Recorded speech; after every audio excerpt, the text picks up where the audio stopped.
Hi guys, welcome back to my YouTube channel. Last time हमने देखा था कि इनम सी लैंग्वेज के अंदर किस तरह यूज़ करते हैं। आज हम देखेंगे कि प्री प्रोसेसर्स और माइक्रोस किस तरह यूज़ करते हैं। बैकएंड के ऊपर किस तरीके से सी लैंग्वेज के अंदर चीज़ें चल रही होती है। So without further due, let's get started.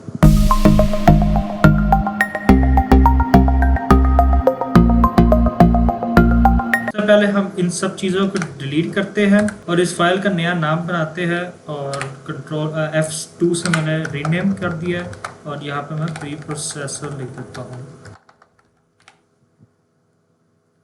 तो preprocessor basically preprocessed are program before it is been compiled, यानी कि हमारी जब हम GCC लिख के जब कंपाइल कर रहे होते हैं कोड को, जो टर्मिनल ओपन करके, उससे पहले ही प्रोसेसिंग हो रही होती है उन फाइल्स की जो हैश इंक्लूड और stdio.h ये हमारे पास पहले ही कंपाइल हो चुके थे। ये प्री प्रोसेसिंग प्रोसेस के अंदर आता है। बेसिकली हमारे पास 4 स्टेप्स होते हैं कंपाइलेशन करने के, और वो बेसिकली ये है कि कंपाइलेशन प्रोसेस कंटेन 4 स्टेप्स।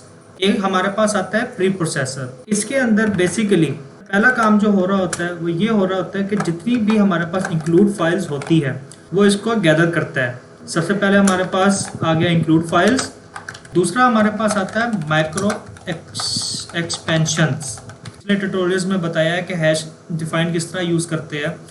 तो मैक्रोस एक्सपेंशन होती है सेकंड नंबर पे, और थर्ड नंबर पे कमेंट्स रिमूव। तीसरे नंबर पे कमेंट्स रिमूव होते हैं हमारे पास। सेकंड नंबर पे हमारे पास है कंपाइलेशन। अब कंपाइलेशन होती ये है कि assembly level instructions are generated at this point. इस पॉइंट के ऊपर कंपाइलेशन जो हमारा सेकंड स्टेप है कंपाइलेशन प्रोसेस के अंदर, और जो तीसरा स्टेप है उसके अंदर .exe फाइल क्रिएट होती है। और इस लेवल पे हमारा जो असेंबली लेवल इंस्ट्रक्शन है, assembly level instructions are converted into machine level code. उसके बाद आता है हमारा ये 4th स्टेप। ये हमें बताता है कि कौन सी फाइल कहाँ पड़ी, हम सारों को गैदर करता है। Gather all files. ये एक हमारा कंप्लीट कंपाइलेशन प्रोसेस है जो कि 4 स्टेप्स कंटेन करता है। एक प्री प्रोसेसर हुआ, कंपाइलेशन हुआ, असेंबली हुआ और लिंकिंग हुआ। जो हमारे पास सबसे ज़्यादा मशहूर जो हमारे पास प्री प्रोसेसर है वो है stdio.h। तो अगर आपको देखना है कि stdio.h फाइल के अंदर है क्या, तो आप यहाँ पे सिंपली राइट क्लिक करें और गो टू डेफिनेशन कर दें।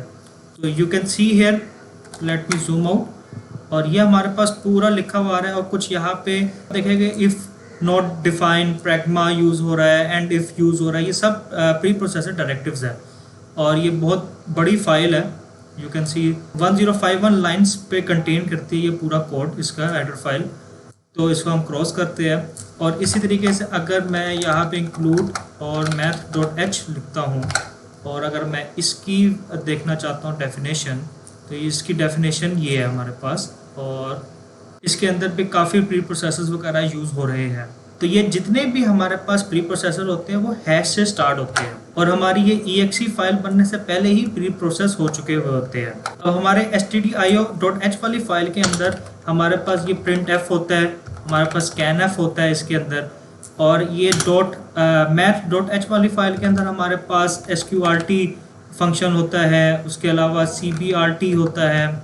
इसी तरीके से हमारे पास कुछ प्री प्रोसेसर्स है, जिस तरीके से डिफाइन हमारे पास है, उसके अलावा इफ़ नॉट डिफाइन है, उसके अलावा हमारे पास इफ़ है, उसके अलावा इल्फ कहते हैं इसको, और ये प्री प्रोसेसर कीवर्ड लिखा हुआ भी आ रहा है, और ये एल्स इफ के लिए है। उसके अलावा एल्स है हमारे पास, ये हमने सब यूज़ किया हुआ है। डिफाइन भी यूज़ किया हुआ है, इफ़ नॉट डिफाइन भी यूज़ किया हुआ है हमने पिछले उसके अंदर।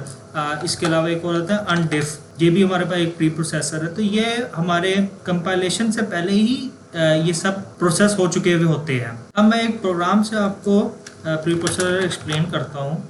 इंट मेन लिखा, और यहाँ पे अब हम लिखेंगे printf stdio हमने लिखा हुआ है, ठीक है। इसकी वजह से ये printf चलेगा हमारे पास। अब यहाँ पे लिखते हैं कि टुडे डेट इज़, और उसके बाद मैं फॉर्मेट स्पेसिफायर लगाता हूँ s और एंड l लगाया, और उसके बाद मैं यहाँ पे लिखता हूँ अंडरस्कोर 2 दफ़ा किया और मैं डेट लिखता हूँ और ये हमारे पास पहले ऊपर से ऊपर डेट लिखा हुआ आ रहा है। यहाँ पे डेट लिखा, कंट्रोल एस किया हमने और हम अपना टर्मिनल ओपन करते हैं। यहाँ पे मैं GCC लिखता हूँ और उसके बाद मैं ये करता हूँ तो मेरे पास आ रहा है टुडे डेट इज़ अगस्त 6, 2022। तो ये बेसिकली मेरे सिस्टम की जो डेट है वो उसको उठा रहा है।